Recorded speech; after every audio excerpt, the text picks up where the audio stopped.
Hey everyone, welcome back to the Neurodivergent Entrepreneur Podcast. I am joined today by a repeat guest, Mandi Dixon, who's a licensed professional counselor, EMDR therapist, and ADHD executive function coach, specializing in the intersection of ADHD and perimenopause in women.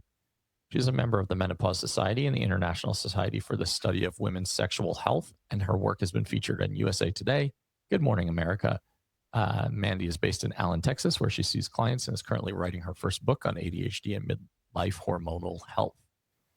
Welcome back to the show. I am excited to have you on because today what we're going to talk about for all of you listening is special interests, but especially within the realm of Game of Thrones, House of the Dragon, and all of those fantasy worlds and realms. And last night, for context, was the finale of the season 3 House of the Dragon series. And I know we're going to really dive into that and just the importance of having these things in our lives. I think that is really foundationally a big part of this. And as I sit in my office, I think about the fact that I am surrounded by stuff like memorabilia, posters, pictures, photos, stuffed animals, books, images of my special interests. Like Anthony Bourdain is behind me. I'm staring at enormous amounts of Lord of the Rings, Ted Lasso, Red Panda, House of the Dragon, travel. Like it's just all around me. And I think as an autistic person, special interests are often gateways into the autistic soul. And when we start to find these things that we connect with on such a cellular level, we can kind of build like entire worlds around it, relationships, senses of connection and regulation and belonging. So, okay, House of the Dragon. Yes. Finished last night. Controversial probably for a lot of you watching, and there are going to be spoilers. So if you haven't watched, you may not want to listen to this episode. Take it away, Mandi. Why is this series, like, what is this world doing for you right now? Because when I mentioned it on Instagram, you were immediately like, oh, I would love to talk about this. Well, I'll say I was never a Game of Thrones fan, and I just want to say that I have not read the books. So Yep, I would see it on HBO and think, and I'd find myself like lost in it, but just would be just a random episode or whatever when it was live coming out. But I knew, this is the ADHD in me, that it was so big. It was so much, so many seasons, and it was so, and the fans were hardcore. And I thought, I just don't have the capacity to consume that. So I stayed away from it. But I always was very intrigued by it. And I, just one day I was like, you know what, I'm going to go in and I'm going to watch it. You know what I think happened is House of Dragon came out. I watched a couple episodes of that, and that was the trigger. Was like, okay, now I'm going to go watch all of the Game of Thrones, the whole series. Yeah.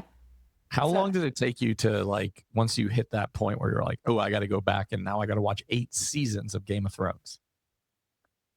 Few months, maybe. Yeah. Yeah. Not long. I mean, and I have children too. So I've had to only do it when they weren't around.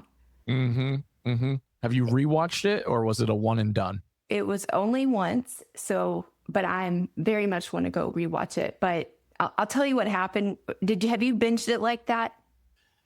Yes. So for you listening at home, I have PDA, or, what people would call pervasive drive for autonomy or pathological demand avoidance. So when everybody's saying to do something, my nervous system immediately shuts it down. And the first couple of years that Game of Thrones was out and it was this massive hit, and everybody's telling you got to go watch this show, you're going to love it. Like, you love Lord of the Rings, you would really enjoy this, and blah, blah, blah, blah, blah. My wife is like, come on, join me on this adventure every Sunday night. I'm like, no, I want nothing to do with this world. And then I started watching like season 7 while she was watching it out of my peripheral.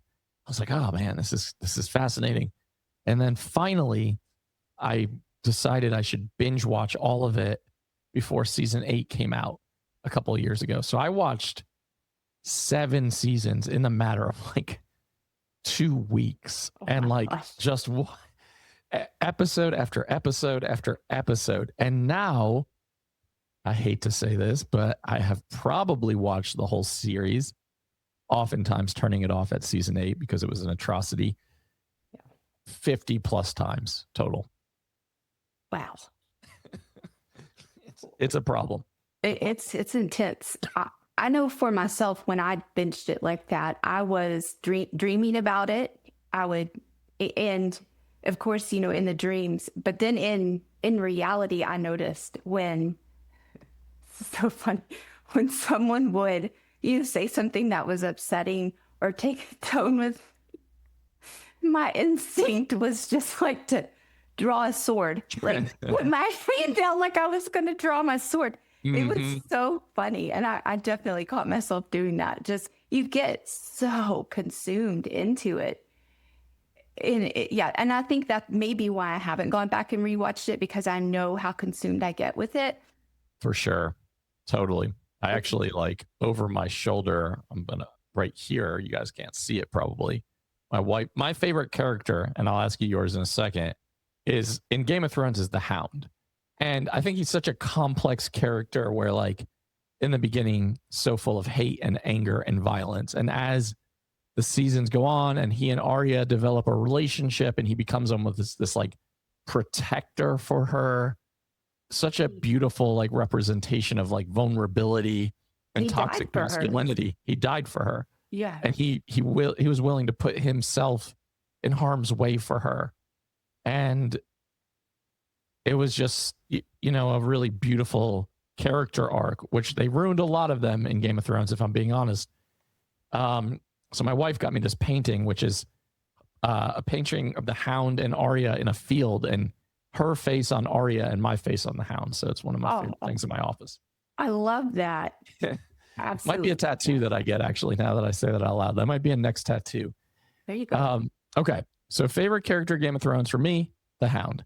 I could go into a list of people I hated for a lot of reasons. There's a lot of dislikable characters, but the acting is so good that it makes it intriguing. So curious for you, like, did you have a favorite, least favorite? I was always drawn to Bronn, not Bran, but Bronn. Yeah. And what is it? Bronn of the Black. Yeah, Sir Bronn of the Blackwater. Yep. Yeah, Blackwater. That's it. And I've tried to think about what it is about him, and it's hard to really nail down. I think he was never really fake with anyone. He was always just very open and honest about what and who he was, and didn't try to deceive anyone. It was kind of like, this is me and take it or leave it. And became a lord, I guess, at the end. Yeah. I liked Bronn a lot. He was actually on my top 5. It was like Bronn, the Hound, Arya, Tyrion, and probably Tormund, the big red bearded wildling guy. I liked him too. But I like the characters that are very direct and straightforward. Like, what you see is what you get. And Bronn was definitely that, right? He was always like telling Tyrion, like, you pay me to kill people. You pay me to protect you. That's my job. I don't have any relational, like, sense of justice or duty here. I'm doing it for money because this is what I'm good at. Yeah. There was no reading between the lines with him. Right. There was no, like, ulterior motive or sneakiness, which there's a lot of in this series. And those are the characters, and not just in this series, in any series, that I often have a hard time with. Like, do you watch Ted Lasso at all? No. Okay. Nate, for those of you listening at home, another character that I have such a hard time with. It's the sneaky, ulterior motive, always scheming, plotting. And there's a lot of that in Game of Thrones. And it's, I think it's very well done. What about least favorite characters? Least favorite? Well, Cersei. I don't, she was one of those that was also very sneaky, very cunning. Yeah. Just not even though that she necessarily did a lot of the things herself. It's that she was the manipulator that stacked all the dominoes up. Yeah. Yeah. I don't like. Didn't like Cersei. Yeah. Did not like Ramsay Bolton. No. Was the epitome of a psychopath, like serial killer almost esque. Hated Joffrey, but I don't know a single person on planet Earth who liked him.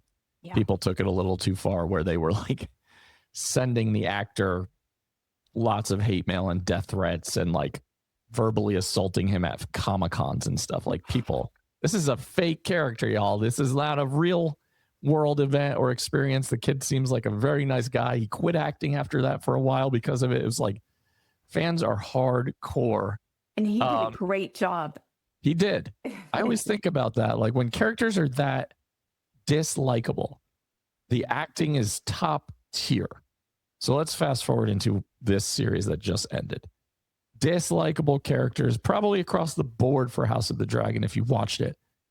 Sir Criston Cole is the top of the list for a lot of you out there because of like toxic masculinity, because he got, dumped by Rhaenyra, and all of a sudden he's on this vengeance tour. He's constantly like trying to fight for honor, but in reality is just constantly self-absorbed and image obsessed. Did you like it? Did you like that character? I did like him at first, but I will say personally, I do get swindled by that sometimes. So yeah. That's a blind spot personally. But yeah, no, then I did see how he turned, and I liked that he was so, or a lot of people were able to see his true, I guess loyalty, which was to himself, and how high he could get in things.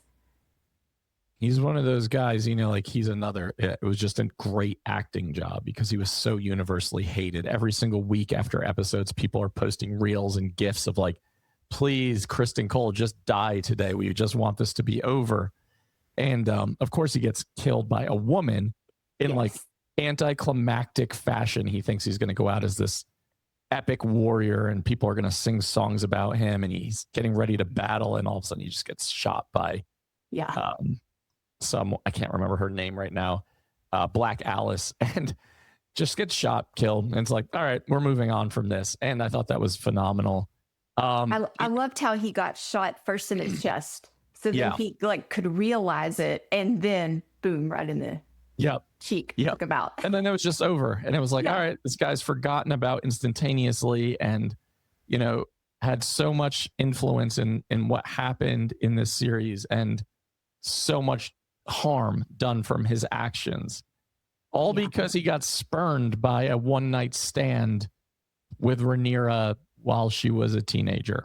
It's like, how much narcissism can we have to think like she's going to have sex with you, and then all of a sudden she's just going to choose to leave the Iron Throne and the descendancy because you had a one-night stand, and now that sets you on a course of like destruction and plotting and scheming and trying to be her downfall.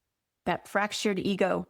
Yeah, all in the blink of an eye. It was like, she made him feel important, and then all of a sudden he wasn't, and that he just couldn't handle that. Yeah. So there's a lot of controversy around the characters in this show, Rhaenyra being like probably in the center of the controversy. For those of you who are watching at home or don't know much, she's the one who was promised to be the heir to the Iron Throne. It gets swept out from under her once her dad dies. Her brother becomes king instead. He's a dislikable, pretty horrible human being. And she ends up trying to take the throne back and ends up succeeding this season temporarily. People do not like her.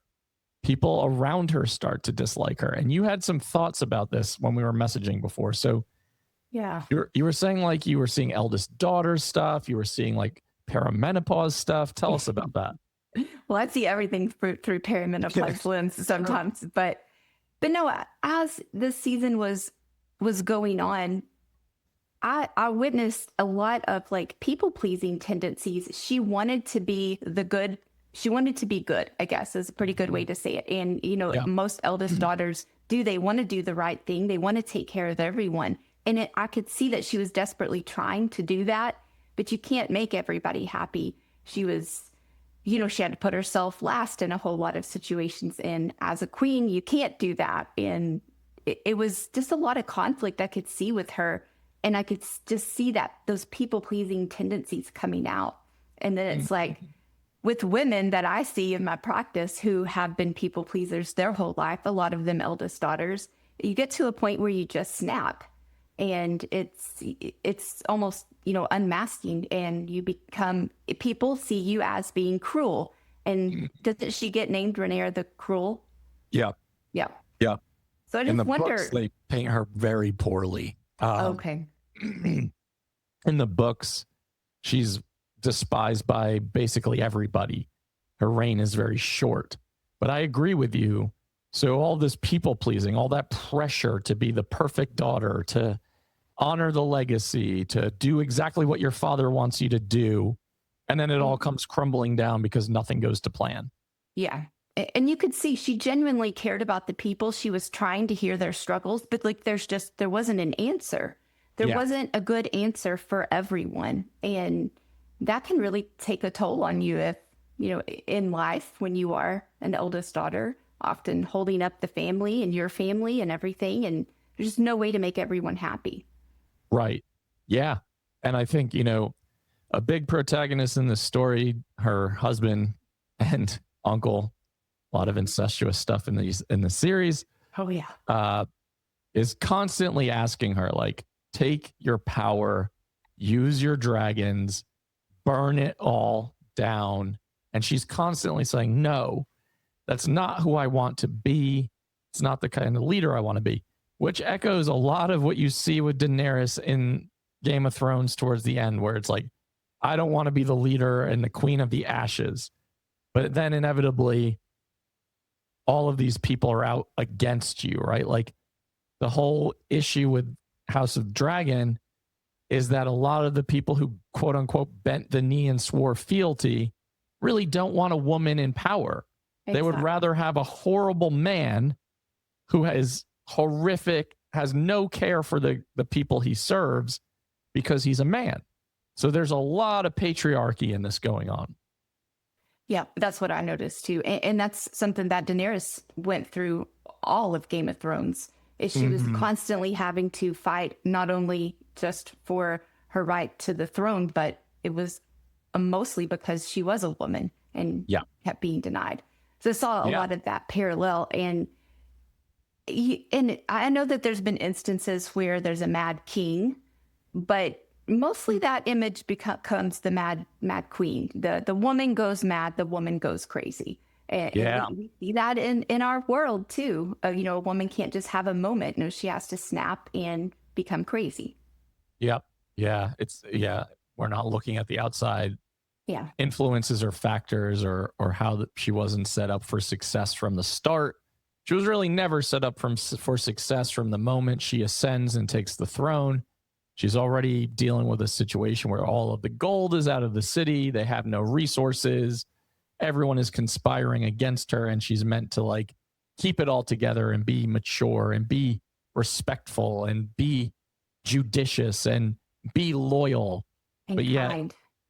Be kind and be gentle while also being required to be vicious and aggressive and dominant. And it just doesn't mix in this very, very violent world of Game of Thrones lore. Exactly. It's like I said, I haven't read the books, so I'm kind of interested to see what plays out. I typically try and go look for spoilers just because I'll get so curious, but I'm going to try really hard not to. I mean, I do know it's coming, and I think we're in for a treat. Hopefully season 4 lives up to that hype. I felt like, aside from the finale last night, the last couple of episodes have been really slow and really drawn out. And I thought, man, this means they're going to have to rush, whatever happens next, because they were going over things that really are inconsequential. There's a lot of betrayal in these stories. There is a lot of backstabbing. There is a lot of power grabbing for people. It really does mirror a lot of what's happening in our country and just worldwide in politics and throughout history. It's oftentimes about who you know and who you have alliances with, and not necessarily if you're the best candidate for the job. Exactly. Last night, my son, he's 9, he decided to watch the finale with me, and he's not into it. He doesn't really know what's going on, but he was sitting there with me, and so he would ask a question and I would have to pause it and answer the question, trying to explain what was going on. One thing he asked is, who's the bad guy? Is he a bad guy? I'm like, well, that's, have to look at what perspective you're looking at. Everybody in there thinks they're the good guy. They think the other guy's the bad guy. Yep. And he said, why, whenever Daemon was kind of storming the castle and Caraxes is there behind him. He said, why doesn't he just take his dragon and burn everything? I said, well, it's kind of like in our world, like a dragon is almost like a nuclear weapon. Like you can drop it, but everyone gets destroyed. And then everyone else sends their dragon and then we have no world. So it's kind of very similar to that. And, in the end, you saw what happened whenever, what is it, Ulf? Yeah. The ultimate betrayal, right? Like, and that's when the power gets into the absolute wrong hands. Stupid hands. Yep. Exactly. So a lot to unpack with that. I agree 100%. Damon is trying so hard to exhibit restraint, right? Because Ormond in this episode is taking children and placing them at the front of the lines of the castle to try to influence the assault from happening so that they won't burn the castle because the kids are there. And Damon is trying really hard not to do that, to his credit. And then he just loses it. And he's just so desperate to end this. And Damon always has that like glimmer of hope or spark in his eye when he can be violent and when he can cause chaos. That's kind of his character in a nutshell. And I've really loved him, his transformation of like being very self-centered to now being very loyal to his queen, who really doesn't want anything to do with him other than boss him around or give him a task when she feels like she is vulnerable. And he's my favorite character by far. I think Matt Smith, phenomenal casting for Damon, just like really, really good. I also, I really liked Roddy the Ruin, the guy from the north who's like, I'm down here to die for the Dragon Queen. That is my mission. I'm going to be excited to go out in a blaze of glory. And you got to see that happen. And that was pretty cool as well. A lot of bad things happened last night, but through the series, like you see a lot of things happening within the family systems. Alicent, right? Lying to Helena constantly and manipulating her and trying to influence her to make certain decisions that are more beneficial for Alicent than Helena in the long run. And Helena even says to her, like, how come you didn't marry me to anyone else other than my brother? Was it just so that you could keep power over me? And Helena was a wonderful character. I'm so happy she got so much airtime this season. Absolutely autistic-coded, like knitting, playing with insects, like having these deep dive knowledges about beetles and caterpillars. And like, I just love her character so much. I mean, even Alicent described her as being sensitive. She's sensitive. She has to go outside and those sensitivities. But it makes me sad when she's like, I just want to go out and see the moon. I just want to go out. I want to just raise chickens. Like that's what I want out of life. And gets caught up in the wrong family. I know. She was way beyond any of them. Yeah. Wisdom and dreamer and foresight into what could happen. A lot of like pattern recognition skills. Definitely just a very introverted human who wanted to spend time away from the chaos. And even called Rhaenyra on it last night in the final series of like, you're ugly. This place is ugly. Everything you're doing is ugly. I don't want anything to do with this. I do not want to be a part of this. And it's a sad ending for her for sure. It is. And I felt like Rhaenyra did a good job of, I think she genuinely cared for Helena, but I think once she learned that Helena had visions and that she could see things, that's whenever she started using her. And that's, force feeding her to keep her alive, not only, for the baby as a pawn, but also just for her visions. And that was cruel. It was tough to watch. It was. And you could see like Rhaenyra has changed, right? They did this thing this season where Rhaenyra, you're rooting for her. You're like, I want her to become the queen. She deserves it. She's fought so hard. She's been cast aside and disrespected. You almost, at the end of this season, start rooting for Aegon over Rhaenyra. There's almost like humor in all of the Aegon scenes now. There's almost comedic relief. And just like him having to grapple with the fact that he's not a good guy. And Larys is a scumbag and a disgusting human being But he gave it to him straight when he was like, you are not a good king. You had every opportunity and privilege to be, a good leader. You're even worse human being and man. And I was just like, damn, what an impressive scene. And the two of them together were actually kind of enjoyable to watch this season. It was. And I wonder if anybody had ever confronted him in that way. My guess is no, nobody had ever, held a mirror up to him. Mm-hmm. And there's two things, that can happen when you get a mirror held up to you. You can look at it and actually see what's in there, or you can, look the other way and, call it a liar. And it seems like he was really able to have some reflection inside. And that to me shows growth and all of that.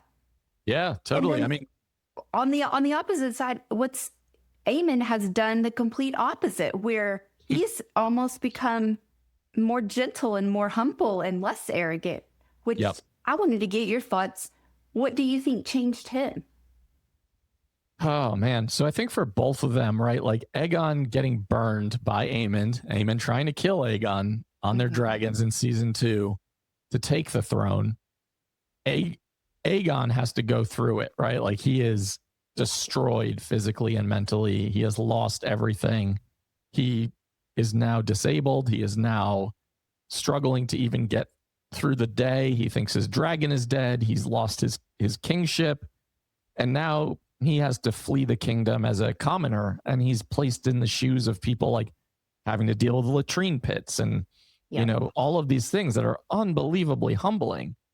Aemond, on the other hand, who I think, in my opinion, is one of my least favorite characters of the show. Aemond, Kristen Cole, Rhaenyra, unfortunately. Ormond, I hated Ormond so much. R.I.P. Good riddance. Aemond was wounded in battle. He's vulnerable as hell trying to take Harrenhal by himself. Alice Rivers saves him. He has to come to terms with he is not immortal, because Aemond has lived his entire life trying to get the attention and affection of his mother, right? It's very unhealthy Oedipus complex style. Aemond is in love with his mother. He wants her attention so badly. And to a fault, in a lot of ways, he doesn't know how to express himself in a healthy way. In season 2, he tried. Classic middle child. Yeah, exactly. He tries to get Helena to come fly off with him and fight. And she's like, she predicts his death in that moment and tells him how he's going to die. He so desperately wants to be his uncle. Every season he wants to be Daemon. And then finally he loses his dragon. He gets injured and he admits very vulnerably to Alice Rivers, I am nothing without my dragon.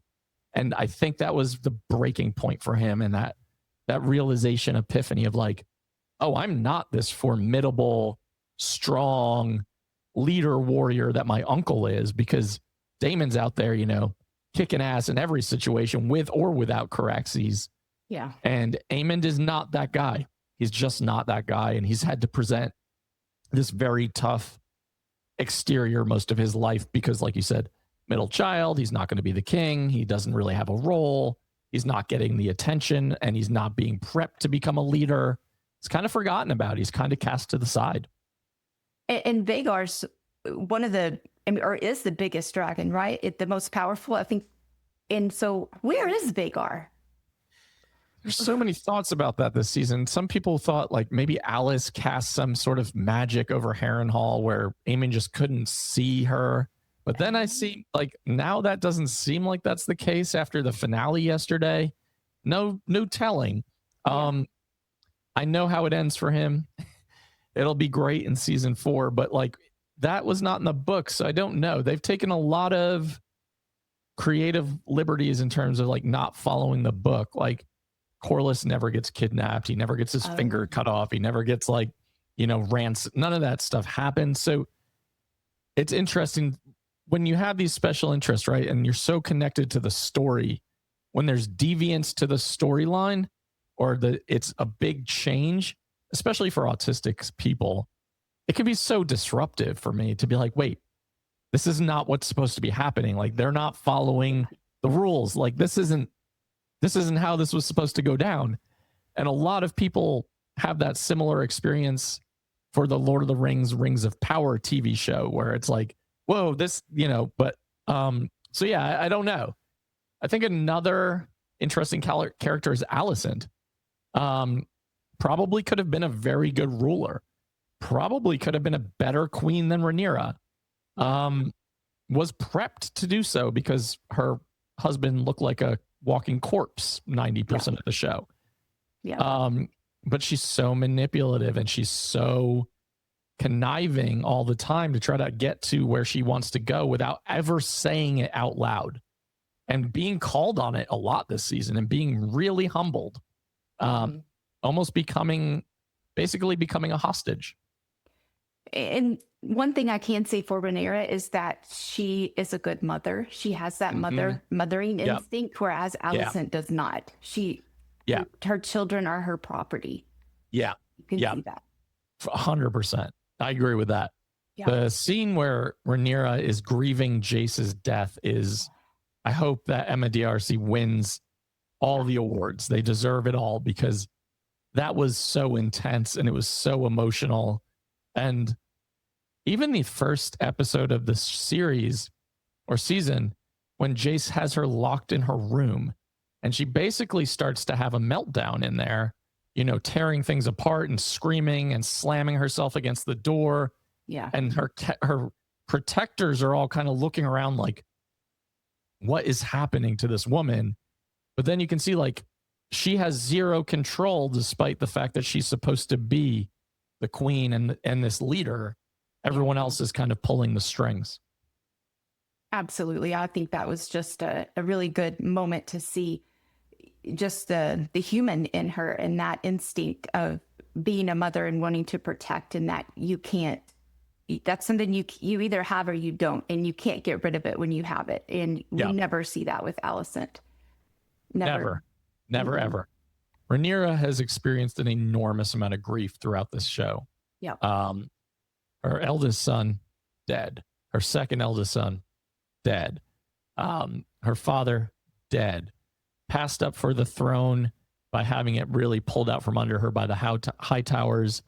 Like, there's a lot of grief and there's a lot of unresolved trauma happening, while also trying to ascend and become this person that she's always dreamed and envisioned that she's supposed to be.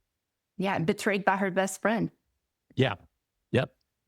Betrayed by her best friend, and her best friend, marrying her dad and not telling her until it happens. She's like, oh, by the way, I'm marrying your dad. And it's like, there's so much betrayal happening. So, she's such a complex character, but starting to fracture based on all the trauma, based on all the grief, can no longer hold it together, can no longer make good, rational, logic-based decision. Everything is based on emotion and impulse now. Yeah, as I don't know that anyone could necessarily be logical during having undergone all that. No, definitely not. Another storyline that I've really enjoyed is the Velaryon sons that go from being illegitimate, hidden away, shameful characters for Corlys and his infidelities, to now having a lot of airtime, working through a lot of their own family trauma and trying to navigate I've experienced all this trauma, but he's still my dad. And I still need to protect him. And I still need to figure out a way to save him, despite the fact that he's kind of wanted nothing to do with me my entire life. Yeah, I'm sure that brings up a lot of things. Do you think that Corlys genuinely cares about them as sons, or is he just needing them to? I think he does care about them. I think he does. I think he's lost so much so quickly, between losing his son, who is not actually dead, who just faked his own death to get away from their family, right? I totally forgot about that. Yeah. So he lost his heir and son. He thinks he was murdered. He lost his daughter by dragonfire when she has that pregnancy loss. Yeah. Then his wife and his best friend dying in the war. He's got nothing left. And I think that, unfortunately, sometimes for people, it takes catastrophe to finally put things in perspective of these two were here this entire time. Hmm. And I never even gave them a moment's notice because I was so ashamed by my actions. And now I have to rely on them because I have nothing else.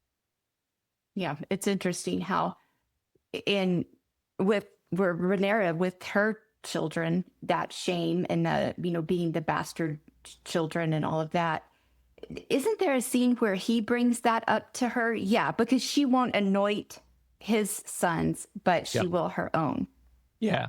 He's asking her to legitimize them so that they can have his last name and And be be a part of the lords. family and become lords and get inheritances. And she refuses.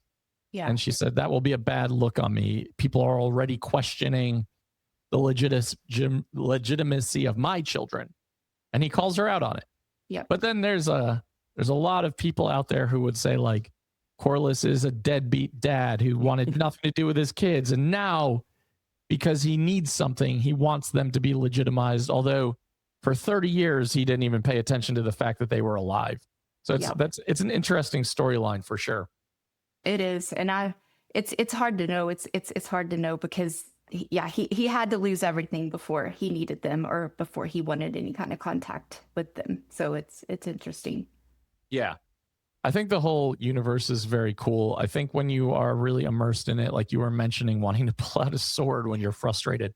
I've had those fantasies, throughout a lot of life where I'm like, damn, if I could just get swept away into Middle Earth, like, and not have to deal with the demands of existence and live in this fake fantasy world. I think it's very appealing to us, especially neurodivergent human beings. Mm-hmm. Absolutely. Even, I would say, yesterday was it was just a difficult day for me just in general with life. And I couldn't wait for the season finale to come on. And, I was watching it and even having to pause and like explain a bit to my son, but when it was over, it's just like, it's almost just like this snap back to reality, like the heaviness of reality. And I'll go, you just want to go back and watch another episode, but it's over. And that can be hard for a lot of people. It was hard for me. It's really hard. I'm glad you brought that up. Actually, I think I wrote an article on my Substack last week on the ADHD journeys about special interest loss, like the grief of a special interest coming to an end. Yeah. How a lot of times for a lot of people, special interests are not only sources of regulation, but connection and belonging and even dissociation when necessary. And I just finished reading the Dungeon Crawler Carl series. Do you know that series at all? I've heard of it. It's really a popular phenomenon right now. And there's 8 current books, 2 more to come. I read all 8 books in 1 month and I was just inhaling them. And when I was driving around Ireland a few weeks ago, I was just listening to the audiobook and I was like, cool, I can just zone out and, immerse myself into this world. And then it comes to a crashing halt and an end. And I'm like, the grief that you start to experience of something like that ending, like a show, a character, a book, a series, like something that is just abruptly taken away from you that you've like looked forward to, spent time around, connected with other people on. People don't always get the grief that comes with that, but it's really real. Yeah, it is absolutely real. And I have a habit, and I've always done this, and I didn't realize that it was really connected to much of anything until recently. But when I read a book, nonfiction, I don't read the last chapter. I wait, I will save it until I'm ready for that ending. And sometimes I'm never ready. So I have a whole wall of just, almost finished books. I love that. That's kind of beautiful though. It's like you're savoring it, right? Like it means so much that you just can't allow yourself for it to be finished because the simple act of like completion means that you have to then think about like what comes next. Like what do I'm trying to replace the Dungeon Crawler Carl series. I've been trying all these different books just to get a set. I'm like, I can't connect. I can't access it. I can't get into it. And I'm like, damn, I just lost that ability to like find that joy or that spark. So you had mentioned you had some questions that you wrote down that you might want to talk about. It's just a silly one. Cool. So if you were back then, what house would you belong to? Oh man. Okay. I'll show everybody who's watching what this chair looks like. But this is a Targaryen chair. And I don't think I would want to be a part of the Targaryen house, though. I think I only bought this chair because I like the red and black, like dragon outline.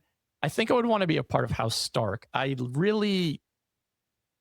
just feel like the unrelenting loyalty to saying what you're going to do and doing what you say, even though it costs them an enormous amount throughout the series and the books and all the things. I think I would be House Stark. I just think I resonate the most with that.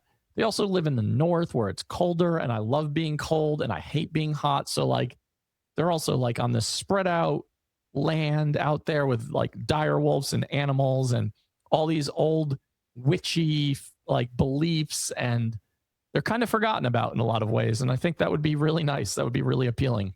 Yeah. What about you?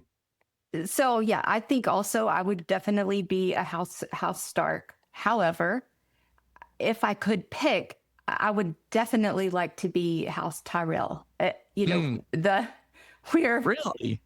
where it's all peace and it's in a beautiful garden and everything is pretty and nobody fights. I mean, at the end, of course, but you just live in this beautiful land of Lala. So that's where I would definitely like to be. But I think if I was like really there, I would definitely be a Stark. I like that. Tyrell's an interesting answer. Definitely not known to be warriors, just known to be like wine merchants and merchants in general. Olenna Tyrell, the older matriarch of the family, is such a fantastic character. Yeah. I can't. What is the actress's name? Do you know off the top of your head? I cannot remember. She's no longer alive, but her name was, who was she played by? Diana Rigg, R.I.P. What a legend. Always constantly calling Cersei out on things. Always calling like dumb idiot men out on things. Yeah, she was great. Loved her so much. She had so much money that everyone needed her, and everybody needed her, to be nice to her or whatever. Yep. And she could see right through it. But she, would give them money if she, what were they going to do for her? But I loved her. And what is it? Marjorie was her granddaughter. Yep. That storyline, I don't love that house. I love like the Stark storyline. I love I like the Targaryen storyline. There's a story there that they need to make a show, and I'm sure they will, because the Game of Thrones universe is just exploding right now.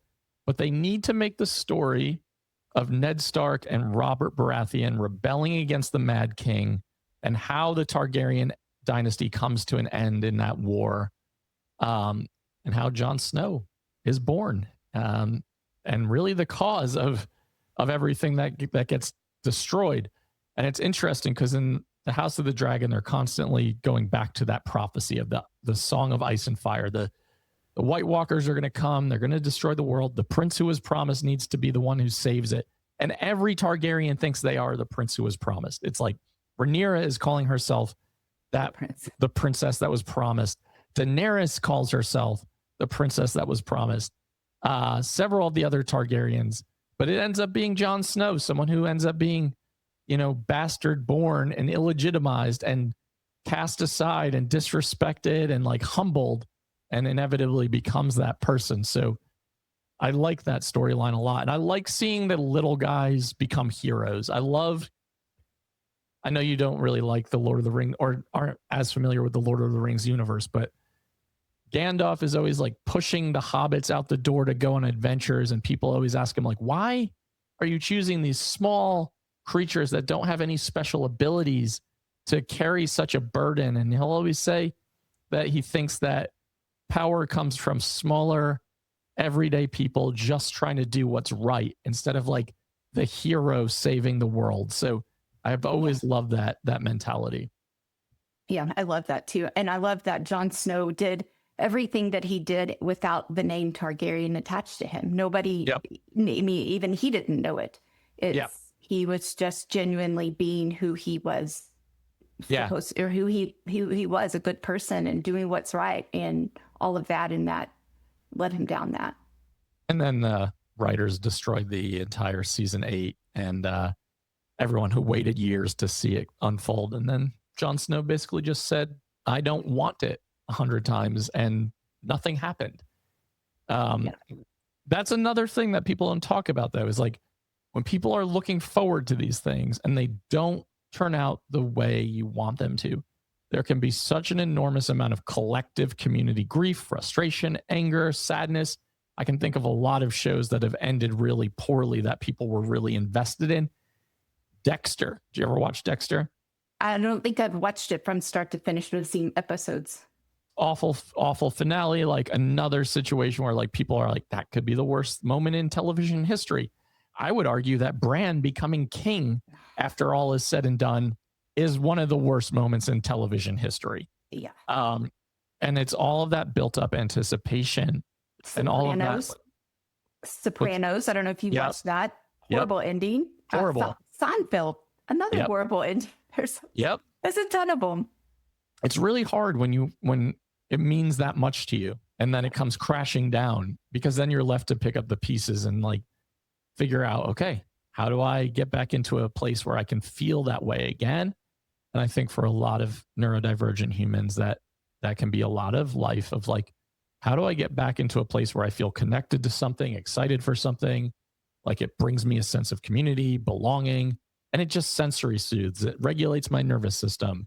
And then once it's gone, it's really sad. Yeah. And I think a lot of people, when they experience that, they're more reluctant to indulge into a special interest or a community or something, because with that, knowing that it may not last forever can be really hard to just immerse yourself into it. Well said. Yeah. It's almost like, why try? Like, why participate? And then if you throw into the mix, for those of you who might who might also have PDA, like I was talking about, it can be really hard to enter into something that other people are excited for you to enter into. It's almost like your nervous system puts up this force field and is like, nope, not today. A lot of expectation. Yeah. So you have to really creatively get into those things. Like I'm so grateful that I found the Game of Thrones universe. I love the books. I love the shows. I love talking about it. And it took me 7 years longer than it probably should have, because I just could not let myself do it. Yeah. And that's the story of my life for a lot of things. You have to decide when the time's right. Exactly. But I have a question. Go for it. What is your favorite dragon or most beautiful dragon? That's a great question, because I was actually, this is how I associate everything. Everything has to live in association. So like, I was actually just talking to a tattoo artist about getting another tattoo. And I was like, I really want to get one of the dragons from House of the Dragon. I'm wearing a dragon t-shirt right now, but it's also Smaug from The Hobbit. So I was trying to think, like, because she asked me, she's like, okay, that's fine. What do you want it to look like? Who do you want it to be? And I'm like, oh shit, I don't know. They're also different. They are also different. I think I like Caraxes the most because he gets the most airtime. He's the most important besides Vhagar in the show. So, but I don't love the look of like the really long neck situation. Love Moondancer, like Helena's dragon. You only see it one time. Yeah. Super cool looking. I also really like Daeron's dragon, Tessarion, the little blue one that's chained up right now. That was my favorite. And I was really blown away whenever I saw him. I saw somebody online said he's an indoor dragon. He's a little house dragon. I love, like, they put a lot of thought and intention and detail into the dragons this season, where they were like, some of them that were coupled were like showing affection towards one another, or like when one of them is like drinking water out of the pond. You're seeing it makes it feel like there's so much connection. And it's unfortunate, for those of you watching, because the end doesn't end well, right? Like everything gets wiped off the map, and it's really hard when you know that that's coming. Like it's almost anticipatory grief. Yeah, I think when the dragons fight each other is one of the hardest things that for me to watch. You feel so connected to them. And, even Sheep Stealer being just a very wild, mean dragon and so Yep. ugly, so Yep. ugly. Yep. Yeah, like you don't even like looking at him, but Nope. seeing him get hurt, he and abandoned Yep. by his rider that what was he Yep. like 80? Yeah. 80 years to find a rider and she just abandoned him. Yeah, it is. Yeah. You're right. It brings up a lot of emotion. That like dragon fight that happened last episode was like, it was a pretty emotionally charged event. And it's so fascinating because like when you watch the actors and actresses, all they're doing is sitting on like this mechanical saddle, and they're having to act out like being on this dragon. And I just think it's cool because they've started to put details into it. Like Damon's dragon, when he's on Caraxes, they have his sword attached to the saddle next to him, like as a permanent fixture. So it always looks like it's there. And it's just, the details have been really cool this season, and the cinematography has been really well done. I will say, like, I wish they handled certain storylines differently. I'm excited for next season being the finale. I know what's going to happen. A lot of you are going to be really sad. I recommend reading the books, or you're going to have a lot of heartbreak when season 4 comes out.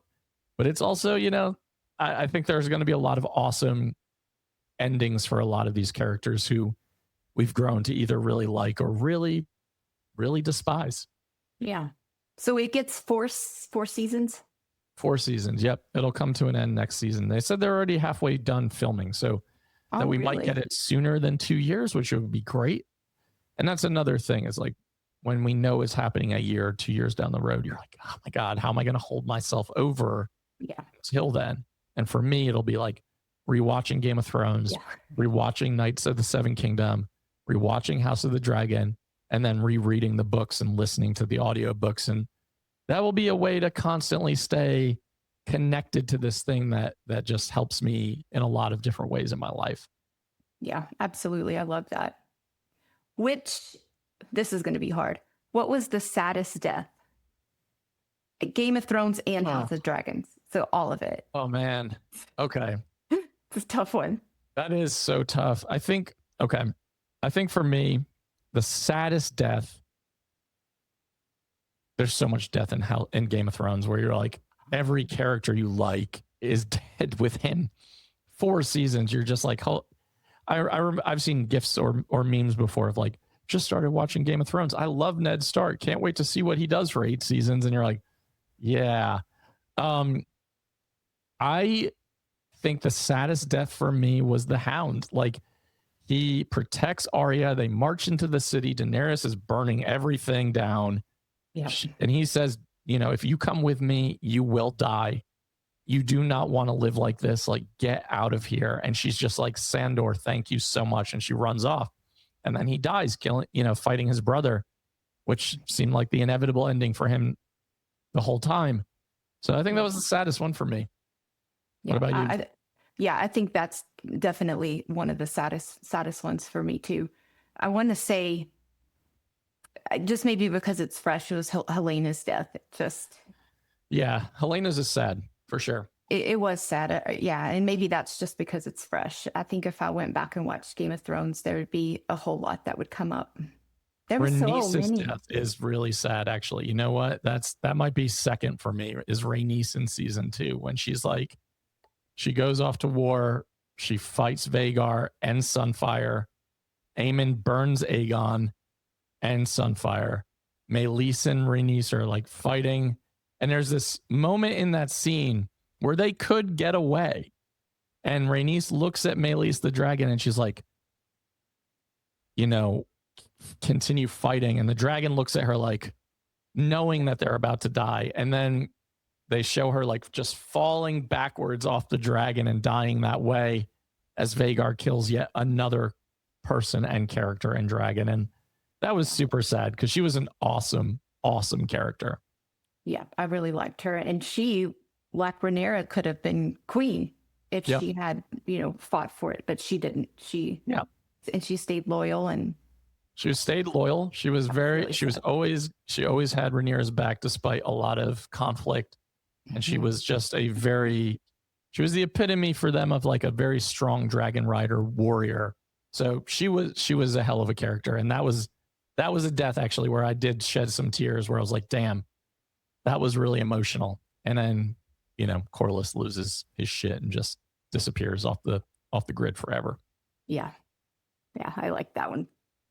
What was the hardest? This kind of maybe goes into that, but the hardest scene to watch. There's a lot of scenes in Game of Thrones that are hard to watch. Like, True. there are a lot of violent, over the top scenes where like they're killing babies. The red wedding scene is unbelievably challenging to watch, where like the whole Stark family gets mutinied against. Yeah. Those scenes will always stand out to me and to anyone watching the show, I imagine. And House of the Dragon, I really, really didn't like a lot of the characters in the first season. They were just cringy to me. I like had a visceral reaction whenever like Otto Hightower, I really despised him so much. There's a scene in Game of Thrones where Theon has to like cut off someone's head after he takes over Winterfell, but he can't do it because he's not strong enough. He's just like hacking away, and like eventually it's just disgusting. Yeah. There are a lot of scenes like that, and they're hard to watch. I think anything that involved Ramsay Bolton was incredibly hard to watch, especially when he was torturing Theo. Yeah. Theon has a great redemption arc in that show. Mm-hmm. He's actually a death that is very sad to me, where he's like protecting Bran towards the end when the Night King is coming. And eventually the Night King gets there and Bran just looks at him and he's like, Theon, you are a good man. And that was like, for him, he was like, okay, finally I can be at peace. So that was also a powerful scene too. It was. I think Theon, just his entire storyline was hard to watch. It just seeing him be taken and kidnapped and tortured and seeing psychologically what that did to him, just how broken and traumatized, absolutely traumatized. And then to see him slowly, reemerge, but you could tell he never was the same. And he shouldn't have been the same as he was, because he was, terrible in a way, but just not even, just almost a shell of a human. And the only reason he ends up in that position, right, is because his dad is an awful, evil man who is like, I will basically never love you. And the only way I'm even going to respect you a little bit is if you betray your best friend and you go do this thing and, you become everything that you're not in order for me to finally show you affection. And there's so much of that in the show of just like horrible, traumatizing parenting that leads to unfortunate results and unfortunate, traumatic history that they're all dealing with to navigate. Like Tyrion is another example, like is just treated so poorly by so many people because he's smaller. He's, going to be constantly looked down on. He's a little person. And his mother died giving birth to him. So the whole family he's blamed for it. And they're like, you killed your mom. He's like, and his dad is just the worst. He's the fucking worst. So Tyrion, Peter Dinklage was amazing in that role, and he won so many awards for that role, and he deserved every single one of them. I think he was phenomenal. He was like the glue for the show in a lot of ways.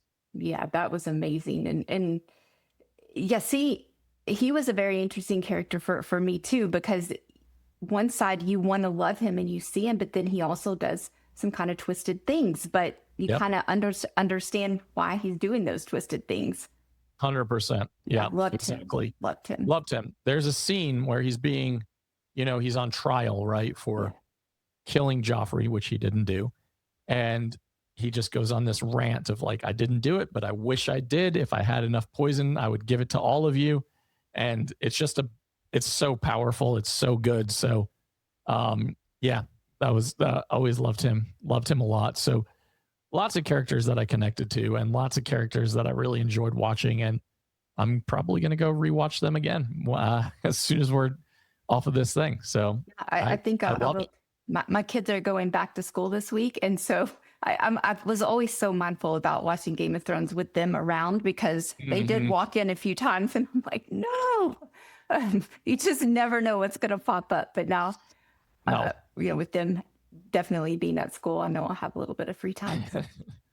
Well, Mandi, I just want to thank you for coming on here and having this conversation. For those of you still listening, I know this is a long episode, but I think that's what happens when two people connect over shared interests. And I think that's what allows us to feel human. And even if the DSM says that some of us, like autistic people, have social deficits, and I would reframe that as differences, when we are able to connect and be our true unmasked selves and talk about our special interests, I think there's nothing more illuminating or powerful or magical in the world. So I just really want to appreciate and say thank you for coming on and having this conversation. I never got to talk about Game of Thrones on my podcast. Oh, and I am just beyond thrilled. I've been looking forward to this for so long since you set the date, and just, I've been giddy about it all day. So thank you. Yeah, you're welcome. Anything you want to share with the audience? I don't know what you've got going on in your life and your world with stuff, but we're going to link it in the show notes. But when is your book coming out? I know we talked about this the last time you were on here. I'm still working on it a bit. Okay. It's been hard to find, it's hard to figure out what direction I exactly want to go in. So I get that. Yeah, the core, I guess, is there. But I am going to be speaking at the CHAD conference in December in Baltimore. So that's exciting. But I have I am still seeing clients for coaching, executive functioning coaching. And we have I have my therapy that's available to Texas residents. Sweet. And we will link all of that in the show notes so that everybody has access to that. Mandi's an incredible resource, especially for those of you who are struggling with perimenopause, ADHD, the overlap with any hormonal imbalance. I just think such a amazing resource in the community. And your Instagram it's ADHD menopause. Is that? No. ADHD menopause therapist. ADHD menopause therapist. So check that out. Give her a follow. A ton of great, valuable information there too. And Mandi, thank you so much for coming on and making the time. Thank you for having me. And to everyone listening to the Neurodivergent Entrepreneur podcast, episodes are out on Wednesdays and are all major platforms and YouTube. You can download, subscribe, share. Check out my Substack, ADHD Journeys, and we'll see you next week.